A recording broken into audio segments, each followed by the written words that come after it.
Jim Hutton was a hairdresser working at the Savoy Hotel in London, one of the finest hotels in the world. He was Irish, one of 10 children born to a Catholic family in County Carlow. He was 23 years old, living a quiet, grounded life like any other young man in London. He worked his job with dedication, went out to nightclubs on weekends, enjoyed the simple pleasures of his youth. He had no idea that his ordinary world was about to collide with something extraordinary. He didn't know Freddie Mercury. He didn't care about rock and roll. He didn't know that his life was about to change in ways he could never have imagined. This was Jim's world. Small, manageable, predictable. This was where his story began. It was March 1985 at a London gay nightclub called Heaven.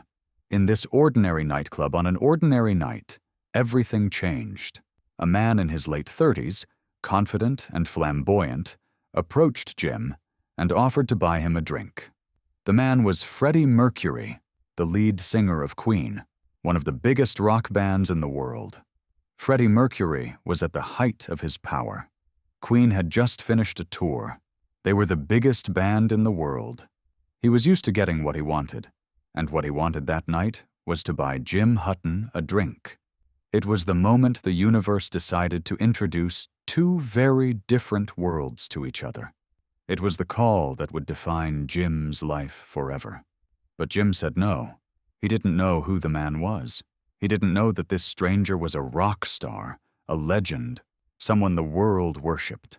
When Freddie told him his name and occupation, Jim remained indifferent. He was dating someone else at the time.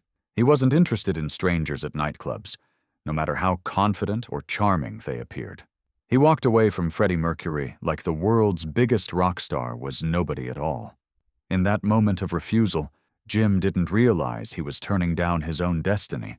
He didn't understand that sometimes the universe requires us to refuse the first call in order to be ready for the second.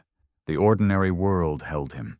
He went back to his life, back to his job, back to his routine. He forgot the night. He forgot the man. Or so he thought. 18 months passed. Jim Hutton didn't think about that night. He didn't know who Freddie Mercury was. And he didn't care. He was living his life, working his job, going out to nightclubs on weekends like any other young man in London. But then, in late 1986, Jim found himself in the same club again, and this time, fate brought a teacher disguised as an old acquaintance. Freddie was there, and when he offered Jim a drink again, something had shifted. Maybe Jim was ready now. Maybe he had been waiting for this moment without knowing it. The mentor appeared not as a wise old sage, but as a man offering a second chance. The universe doesn't give up easily. It brings the lesson back to us until we're ready to learn it. This time, Jim said yes. He accepted the drink. He joined Freddie's group of friends. They danced together. They talked. They laughed until the early morning hours. Soon after that night, Jim moved into Garden Lodge, Freddie's home in Kensington. It was a mansion filled with art and beauty, Japanese antiques, paintings by Chagall and Matisse, rooms that looked like they belonged in a museum. But for Jim, it wasn't the house that mattered. It was that he was finally home. By moving into Garden Lodge, Jim crossed the threshold into a new world. He left behind his ordinary life and entered a realm of luxury, fame, and complexity that he had never experienced before. The point of no return had been crossed. He was no longer the quiet hairdresser from the Savoy. He was now part of Freddie Mercury's world. This threshold crossing meant that Jim could never go back to his ordinary world unchanged. The world knew Freddie Mercury as a rock star, confident, flamboyant, impossible to ignore. But at Garden Lodge, behind closed doors, Freddie was different. He was quieter. He was kind. He was Jim's partner, not the world's. But theirs was not a simple love. Freddie Mercury was still at the height of his fame. He was recording, touring, performing for hundreds of thousands of people. The rock and roll lifestyle demanded constant attention, constant movement, constant performance. Jim, on the other hand, was grounded. He worked as a gardener at Garden Lodge. He worked as a hairdresser. He wanted a quiet life. These two men, so different in temperament, in ambition, and how they moved through the world, chose each other anyway. And their relationship began to show the strain of those differences almost immediately. And there were moments of jealousy. Freddie was Freddie Mercury, a man who had spent his life seeking attention, seeking excitement, seeking intensity in every form. He was not content to fade away into domesticity, even for the man he loved.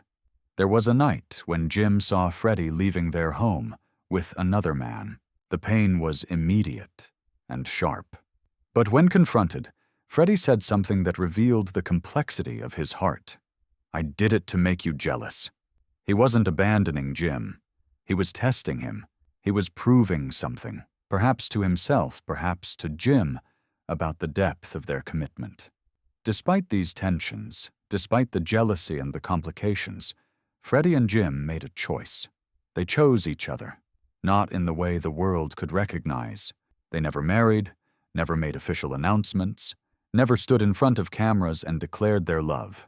Instead, they made a quieter choice. In 1986, Freddie gave Jim a gold wedding band, and Jim gave Freddie one in return. Two men, exchanging rings in private, committing to each other in a way that needed no external validation. In a world that would not recognize their marriage, they created their own ceremony, their own vows, their own truth.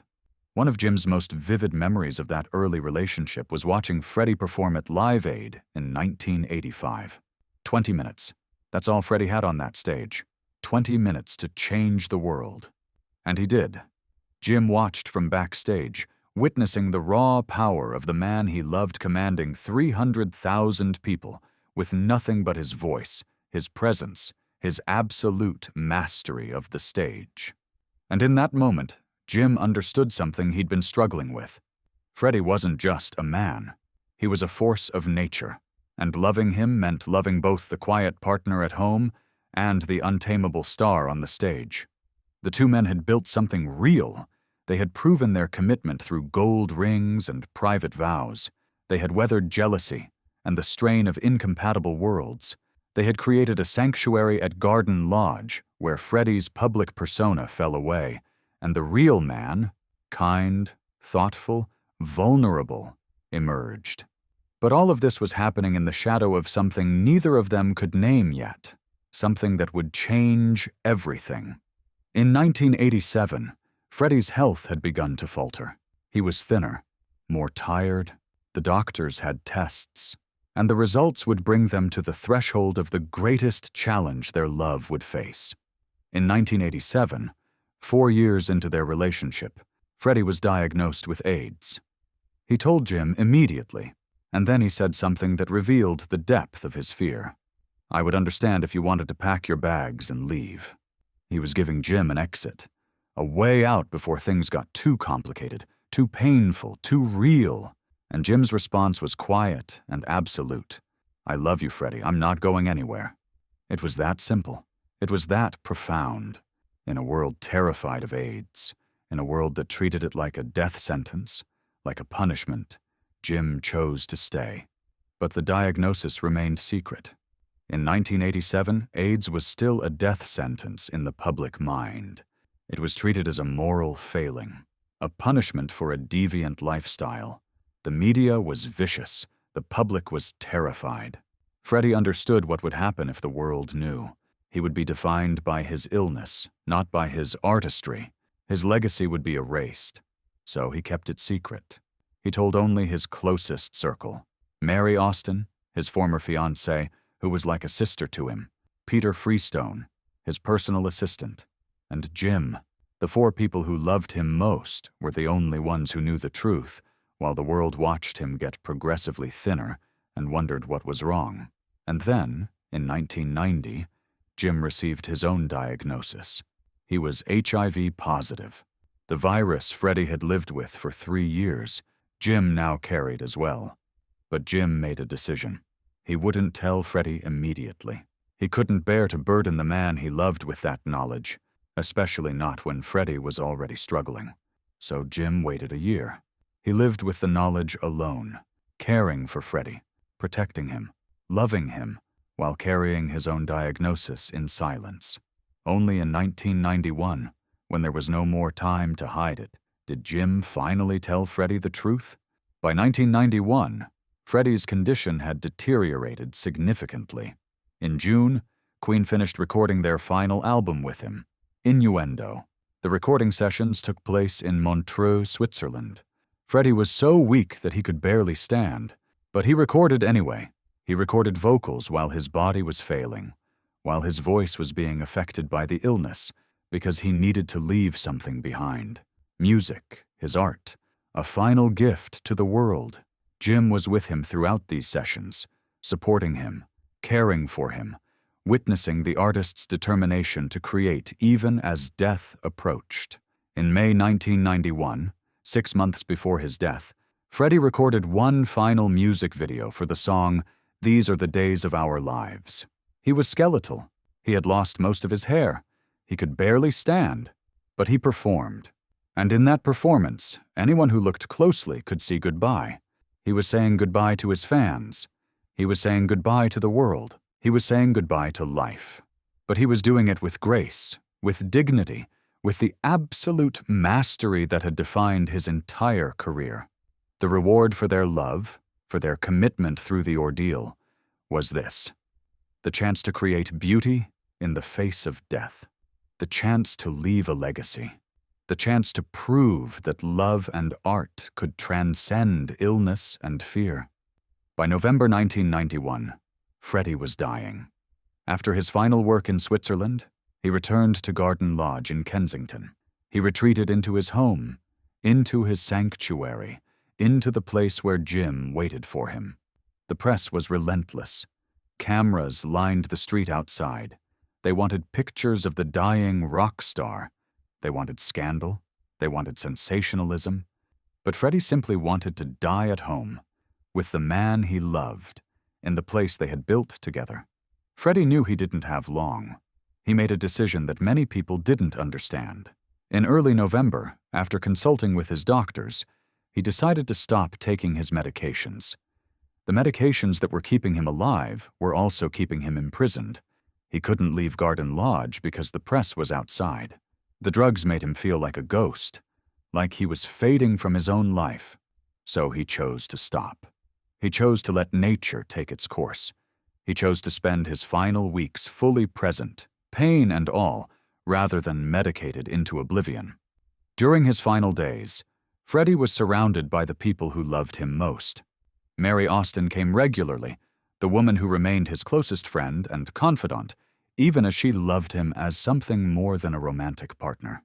Peter Freestone, his personal assistant, who had been with him for years, Joe Finelli, his former partner and dear friend, and Jim, always Jim.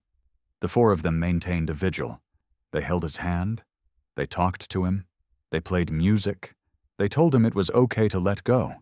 They loved him through the process of dying.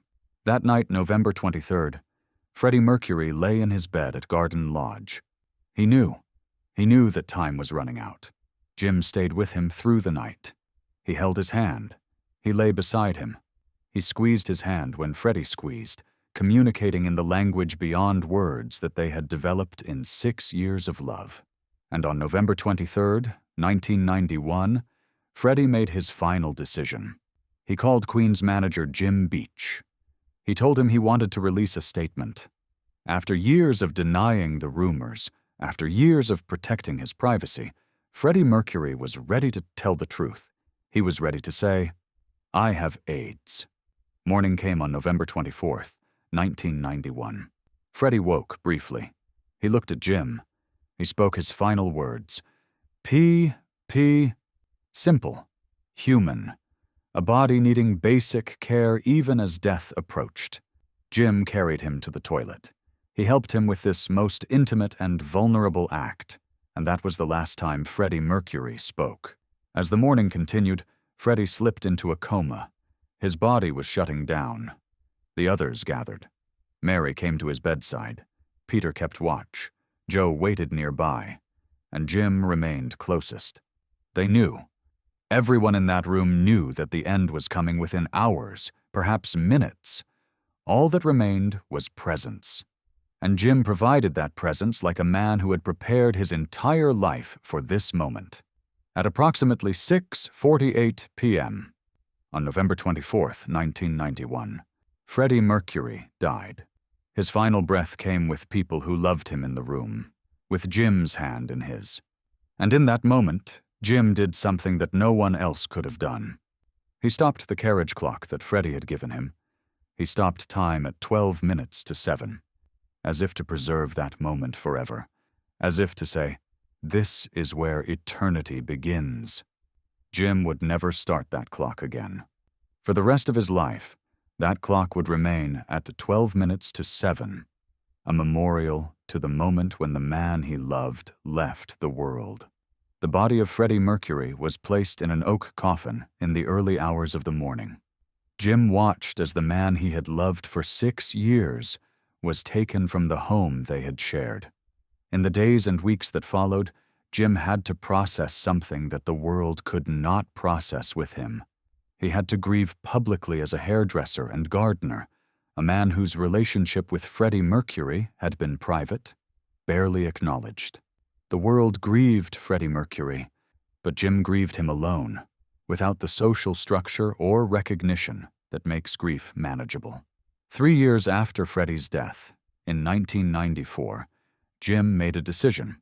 He would write a book. He would tell the story of their relationship to the world. The book was titled Mercury and Me. In it, Jim shared details of their life together, their private moments, their struggles and joys, their deep and unconditional love. The book was therapeutic for him, a way to process grief, to honor Freddie, and to tell the world that this quiet man had been the love of Freddie Mercury's life. After the publication of his memoir, Jim made another decision. He couldn't stay in London. Garden Lodge held too many memories, too much pain, too much of a life that no longer existed. Mary Austin had inherited the house, and she had asked Jim to leave. So Jim returned to Ireland. He returned to County Carlow, to his family, to the place where he had come from before he became the partner of rock's greatest icon. In Ireland, he found a quiet life.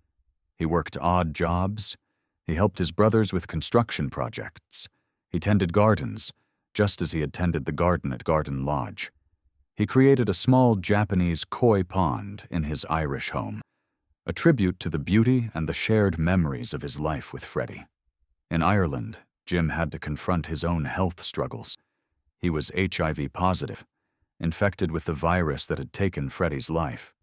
But Jim's journey was different.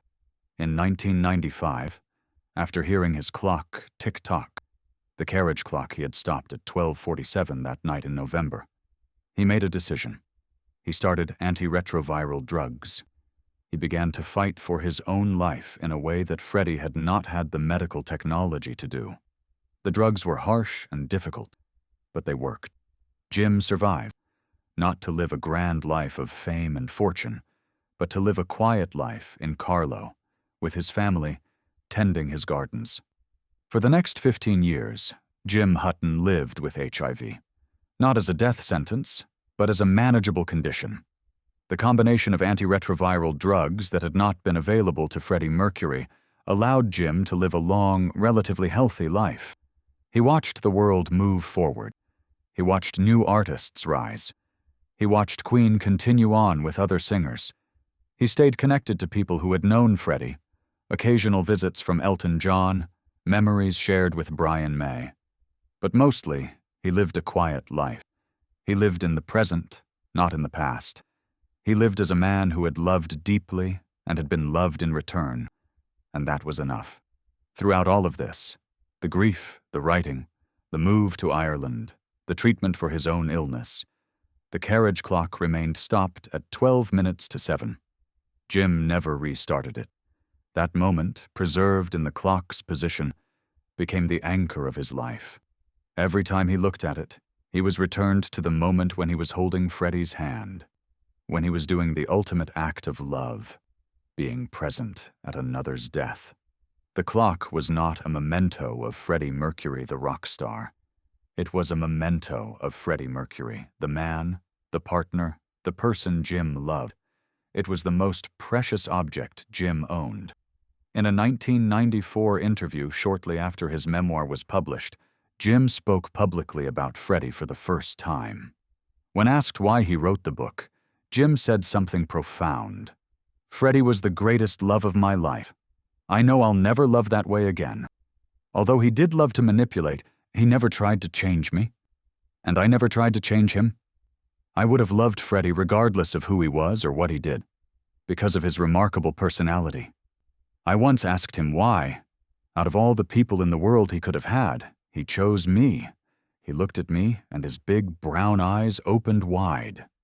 In those words, Jim captured everything: the pain, the love, the acceptance, the mystery of why two people choose each other against all odds. Elton John, who was close to both Freddie and Jim, later said something about their relationship that captured its essence. Freddie was blessed to have someone like Jim in his life. Jim gave Freddie what he needed most: unconditional love without judgment, without demands, without the complexity of Freddie's artistic and social world. Jim was Freddie's sanctuary. And Freddie, in his own complicated way, loved Jim with a depth that only a few people ever saw. The world knew Freddie Mercury as a rock star, but those who knew him privately knew that his truest achievement was not music. It was love. It was being loved by Jim Hutton. It was choosing to be vulnerable and present and real with another human being. On January 1st, 2010, Jim Hutton died. He was 60 years old, just 3 days shy of his 61st birthday. The virus that had infected him in 1990 was not the cause of his death. Lung cancer took him. He died in his home in Carlow, surrounded by his brothers, his sisters, his extended family, the Irish Catholic family he had come from, now taking him back. He was buried in St. Mary's Cemetery in Carlow, not far from where he was born. And as he was laid to rest, many of Freddie Mercury's close friends were not there. But his family was, and that seemed right. Jim Hutton, the hairdresser from County Carlow, the quiet man who had loved a rock star, returned home. This is the story of Jim Hutton and Freddie Mercury, a story that was hidden while they lived, but that emerged after Freddie's death. It is not a story of fame or glory or rock and roll triumph, though Freddie was famous and glorious, and one of the greatest performers who ever lived. It is a story of love, quiet love, private love, love that asked for no recognition, no public acknowledgement, no validation from the world. Jim and Freddie created something that the world tried to ignore while they were alive, but that proved to be absolutely real, absolutely significant, absolutely true. 6 years they had together. 6 years of choosing each other in a world that would not recognize their choice. And that perhaps was enough. That was everything. The elixir they return to the world is this truth, that love is the only thing that matters. Not fame, not fortune, not public recognition, just the simple, profound act of choosing someone and staying, even when everything else falls away,